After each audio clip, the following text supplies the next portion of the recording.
እግዚአብሔር በመከራ ሁሉ ያስጨንቃቸው ነበርና ወገን ከወገን ጋር ከተማ ከከተማ ጋር ይዋጋ ነበረ። እዚህ ክፍል ውስጥ ይህንን ነው ርዕስ አድርጌ መናገር የምፈልገው። እግዚአብሔር በመከራ ሁሉ ያስጨንቃቸው ነበረ። አሁን ጠላት አይደለም፣ ወይም ጎረቤት ሀገር አይደለም፣ ወይም ሌላ የማታውቁት ትውልድ መጥቶ አይደለም እያስጨነቀ ያለው። እግዚአብሔር በመከራ ሁሉ ያስጨንቃቸው ነበርና ወገን ከወገን ጋር።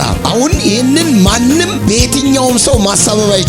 በንጉሥ ማሳበብ አይችሉም። በራሳቸው ቤተሰብ ምክንያት ማሳበብ አይችሉም። መከራው የመጣው ከማንም አይደለም። በቁጥር 6 ላይ እንደምንመለከተው እግዚአብሔር በመከራ ሁሉ ያስጨንቃቸው ነበረ። ወገን ከወገን ጋር ይዋጋ ነበረ። ሌላኛው ዘር ሌላኛውን ያጠቃ ነበር። እርስ በእርስ ወገን ይዋጋል። ለምን? እግዚአብሔር በጽኑ መከራ ያስጨንቃቸው ነበር። በመካከላቸው እጅግ ከባድ ነበረ። ከተማ ከከተማ ጋር ይዋጋ ነበረ።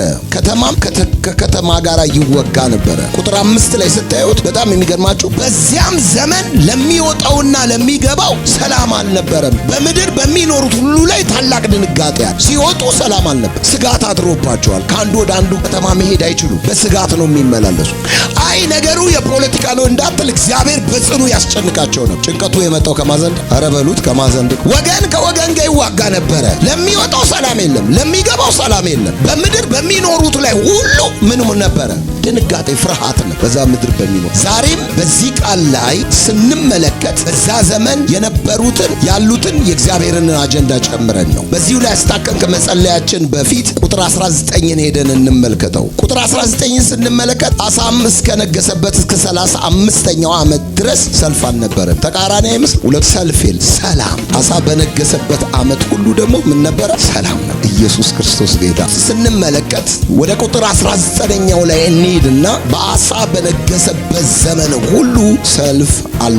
ኢየሱስ ጌታ። ይህ ንጉሥ የተረከበው መንግስት እርስ በእርሱ የሚጋጭ ህዝብ ነው። ቅድም እንዳየነው በቁጥር 6 ላይ ለሚወጣውና ለሚገባው ሰላም ያልነበረው ህዝብን ይህ ንጉሥ የተረከበው ንጉሥ አሳ ማለት አንዱ ወገን ከወገን ጋራ ይገዳደላል፣ እርስ በርስ ይጨራረሳል። በመከራ ውስጥ ናቸው፣ በጭንቀት ውስጥ ናቸው። ከተማና ከተማ ይዋጋል። ወገንና ወገን በድንበር ሊሆን ይችላል። በእርስ በርስ ምን ይላሉ? ይዋጋሉ።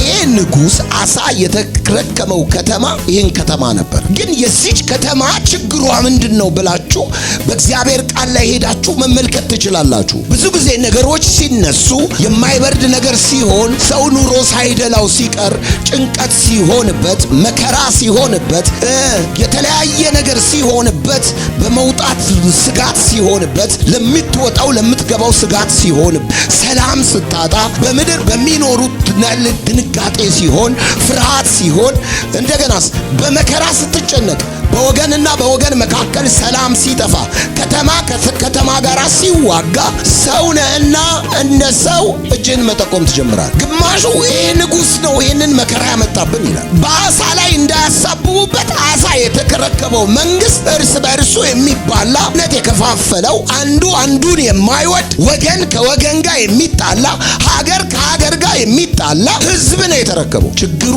የንጉሱ ነው እንዴ? ኧረ መልሱልኝ። ችግሩ የንጉሱ ነው እንዳትሉ፣ ቀድሞ ፕሮብሌሙ አላቸው። እሺ ፕሮብሌሙ ንጉሱ ሲነግስ የገደ ጠማማ መንግስት ሲበጣ ምንም አልሆነም እንዳይሉ፣ ችግሩ የንጉሱ አይደለም። ችግሩ የማንም አይደለም። የማን ነው ስትሉ የራሱ የህዝቡ ነው። ለምን የህዝቡ ችግሩ ሆነ? የእግዚአብሔር ትልቁ ፕሮግራም አሁን በሁለተኛ ዜና ምዕራፍ 15 ቁጥር 19 ላይ እንዳየነው በአሳ ዘመን ሁሉ የሚመጣውን ሰላም ነው። ሰላምን የማይፈልግ ህዝብ የለም። ሰላምን የሃይማኖት ተቋሞች ይፈልጋሉ። ሰላምን ሁሉም የከተማ ነዋሪ ይፈልጋል። ሰላምን፣ አንድነትን፣ ተረጋግቶ መኖርን የማይፈልግ ሽማግሌ የለም። የማይፈልግ ወጣት የለም። የማይፈልግ ህፃናት የለም። እውነት ነው፣ ሰላም ያስፈልጋል። ግን ይህ ሰልፍ እንዳይሆን በግዛታቸው ዘመን ነገስታቶች ሰላም ሆኖ የረፍት ነገር እንዲሆን እግዚአብሔር በዚህ ክፍል ያስተምረናል። የጌታ ስም አሳ እስከነገሰበት እስከ 35ኛ ዓመት ድረስ ሰልፍ አልነበረ። ሚስጥሩ ምንድን? የተረከበው ህዝብ የእርስ በርሱ የሚባላ ህዝብ ነው። ዘረኛ ነው። አንዱ በአንዱ ላይ የሚጠቋቆም ነው። መነካከስ ነው። ወገን ከወገን ጋራ የሚደማማ ነው። ጎረቤት ከጎረቤት ጋር የማይስማማ ነው። የሚነካከስ ነው። ግን ሚስጥሩ ምንድን ነው? በአሳ ዘመን ሰልፍ ያልነበረበት፣ አሳ ይህንን ነገር ያስተካከለበት፣ አሳ ንጉሥ ነው። ያስተካከለበት ነገር ምንድን ነው? አሳ ያስተካከለበት ለኢትዮጵያ ይጠቅማል። ሃሌሉያ! ለቤተ ክርስቲያን ይጠቅማል። አሳ ያስተካከለበት የእግዚአብሔር ቃል ኢንተርናሽናሊ የሆነ የእግዚአብሔር ኢንስፓይሬሽን ስለሆነ ከእግዚአብሔር መንፈስ ውስጥ የወጣ ቃል ስለሆነ ለዓለም ሁሉ ይጠቅማል። ሃሌሉያ! ለእስራኤል ይጠቅማል። አሜን። ለኢራን ይጠቅማል። ለጋዛ ይጠቅማል። አይጠቅምም? ይጠቅማል። ምክንያቱም አሁን ወገን ተወገን ጋር እየተዋጋበት ያለ ዘመን ነው። ሰው ወደ እግዚአብሔር ቢመለስ በንግስና ዘመናት በአገራቸው ላይ ሰላም ይሆን። ኧረ አሜን። ሰላም ይሆናል። የእግዚአብሔር ቃል መንገዱን አሳይቶናል። ጥበቡን አሳይቶናል። የቃሉን ትምህርት አሳይቶናል። የቃሉን በር አሳይቶናል። መኖር የሚችል መስማት የሚችል ትውልድ፣ መስማት የሚችል መንግስት፣ ሀገር ካለ፣ ትውልድ ካለ፣ የሃይማኖት መሪዎች ካሉ እግዚአብሔር ሀገራችንን ይታደጋል። ሃሌሉያ! ክብር ሁሉ ለኢየሱስ ይሁን። በነገስክበት ዓመት ሁሉ ሰልፍ አለ ወይስ የለም? በእግዚአብሔር ቃል ላይ አሳ የተረከበው መንግስት ሰላም ያለው የተረጋጋ ምርጫ የሚያምን እጅ አውጥቶ የሚል ነው እንዴ? አይደለም። የሚባላ ህዝብ ነው። አንዱ ከአንዱ ጋር ነው። ጎረቤት ከጎረቤት ጋር ነው። ሀገር ከሀገር፣ ወገን ከወገን ለሚወጣው ሰላም አልነበረው። ማንም ሰው ደግሞ ያውቃል። አሁን እኮ ወጥቶ መግባት ራሱ ጭንቅ ነው ይላል። ግን የእግዚአብሔር ቃል የለውም። አሳ በነገሰበት ዘመን ያነብ ህዝብ ህዝብ ወገን ከሆነ ለሚወጣው ለሚገባው በጽኑ መከራ ይጨነቁ ነበር። ፍርሃት ነበር፣ ጭንቅ ነበር። በመጀመሪያ በምድሪቱ ላይ ለአሳ ትልቅ ምን የሆነው እረፍት የሆነለት፣ በረከት የሆነለት፣ መከናወን የሆነለት፣ መሳካት የሆነለት በመንፈስ ቅዱስ አማካኝነት የመጣው መልእክት ነው። በመንፈስ ቅዱስ አማካኝነት የሚመጡ መልእክቶች የተቀበለ መንግስት፣ የተቀበለ አብያተ ክርስቲያናት በመንፈስ ቅዱስ አማካኝነት የሚመጣውን መልእክት የተቀበለ አማኝ፣ መሪ፣ ህዝብ፣ ቤተሰብ፣ ሀገር ካለ በእኛ ዘመን፣ እኛ ባለንበት ዘመን፣ እኛ በምንኖርበት ዘመን፣ መንግስታችን በሚገዛበት ዘመን ሰላም ይሆናል። ሃሌሉያ! ጦር አይሆንም፣ ሰልፍ አይሆንም። የጌታ ስም ይባላል። የአሳ ትልቁ ልብ ምንድን ነው ብትሉ የእግዚአብሔር መንፈስ በኦዴድ ልጅ በዘካርያስ ላይ ሆነ። ቁጥር 1 ላይ አሳንም ሊገናኘው ወጣ። አሳንም ተገናኘው። አሳም የነቢዩን የኦዴድ ድምፅ በሰማ ጊዜ ልቡ ጸና።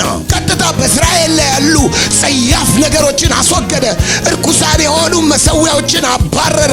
በምድሪቱ ላይ ያሉትን ክፉ ነገሮች ሁሉ አስወገደ። ምላሽ ለመንፈስ ቅዱስ ሰጠ። የጌታ ስም ይባል። ክብር ለኢየሱስ። መጀመሪያ ህዝቡን መለማመጥ አይደለም፣ የህዝቡን ባህሪ ማምጣት አይደለም፣ የህዝቡን መብት መጠበቅ አይደለም። የመጣልህን ትክክለኛ መልእክትና ድምፅ መስማት ነው። ማመረር ላይ ያላችሁ ሰዎች የመንፈስ ቅዱስ አማካኝነት የሚመጡ ድምጾችን ዛሬ ስሙ። ለሀገራችን ሰላም ይሆናል። ለቤተ ክርስቲያን ሰላም ይሆናል። አልፎ ተርፎ ከወገን ተወገን ጋር መጋጨት ብቻ አይምሰል። ቤተ ክርስቲያን ከቤተ ክርስቲያን ጋር ይባላል። እውነት ነው። ሀገር ከሀገር ጋር ብቻ አይምሰል። አማኝ ከአማኝ ጋር። ወገኖች በዘመናት መካከል የእግዚአብሔር ቃል በግልጽ መጥቷል። በአንደኛ ጢሞቴዎስ ምዕራፍ 4 ከ1 እስከ 2 ላይ ሄዳችሁ ስትመለከቱ መንፈስ ግን በግልጥ በኋለኛው ዘመን አንዳንዶች የሚስቱ መናፍስትና በውሸተኛ ግብዝነት የተሰጠውን የአጋንንትን ትምህርት እያደመጡ ሃይማኖትን ይክዳሉ። በገዛ ሕሊናቸው እንደሚቃጠሉ ደንዝዘው እነዚህ ሰዎች መጋባትን ይከለክላሉ ይላል አንደኛ ጢሞቴዎስ ምዕራፍ 4 1 ነው። መንፈስ በኋለኛው ዘመን በግልጥ ሲናገር የነበረበት በጳውሎስ ዘመን ላይ ነው። አሁን እያየን ያለነው ጳውሎስ በነበረበት ዘመን ለልጁ ለጢሞቴዎስ እያስተላለፈ የነበረው መልእክት መንፈስ በኋለኛው ዘመን በግልጥ ይናገር ነበር። ሃሌሉያ! አሁንም የኋለኛ ዘመን ነን። መንፈስ በኋለኛው ዘመን በዚህ ምድር በግልጥ ይናገራል። ክብር ለኢየሱስ ይሁን። መንፈስ በኋለኛው ዘመን በግልጽ ሲናገር ሐዋርያው ጳውሎስ ለጢሞቴዎስ ያስተላለፈው አንዱ መልእክት ምን ነበረ? በአንደኛ ጢሞቴዎስ ምዕራፍ 2 ላይ ሄዳችሁ ምን አለ? ከተማችሁ ጸጥና ዝግ ብላ መኖር እንድትችል አላለ? ስለ መንግስታት ስለ ነገስታት፣ ስለ መኳንንት፣ ስለ ገዢዎች ጸሎት፣ ልመና፣ ምልጃ እንዲደረግ ከሁሉ በፊት አዛለሁ። ይህ ትእዛዝ የተሰጣት ለቤተ ክርስቲያን ነው። የከተማ ሰላም፣ የሀገር ሰላም፣ የምድር ሰላም በወሬ አይመጣም። ተቃዋሚ ፓርቲ በመሆን አይመጣም። የሀገር ሰላም የሚመጣው በመንበርከክ ነው፣ በመጸለይ ነው። ቁርጥን ወቅ ኢየሱስ ጌታ። ተንበርከክ። የጸሎት የጾም ሰው ሁን። የወሬ ሰው አትሁን። የሚያማ ሰው አትሁን። እግዚአብሔር የተናገረ መንፈስ በኋለኛው በግልጥ የተናገረበት ዘመን ወሬኛ አትሁን፣ ሐሜተኛ አትሁን። ንጉሥን አትማ። ቢሰጥ የማትመራውን መንግስት ታማለ። ሐሜተኛ ነህ። ንስሐ መግባት ይገባል። ቢሰጣቸው ሊመሩ የማይችሉ ቢሰጣቸው ሊመክሩ የማይችሉትን ቤተ ክርስቲያን ያማሉ። የቤተ ክርስቲያን መሪዎች ያማሉ። ከማማት ውጣ። ያልተሰጠን ስራ ውስጥ ገብተህ አትሸቅጥ። መንፈስ በኋለኛው በግልጥ በጳውሎስ ሐዋርያው ላይ በእምነት አባቶቻችን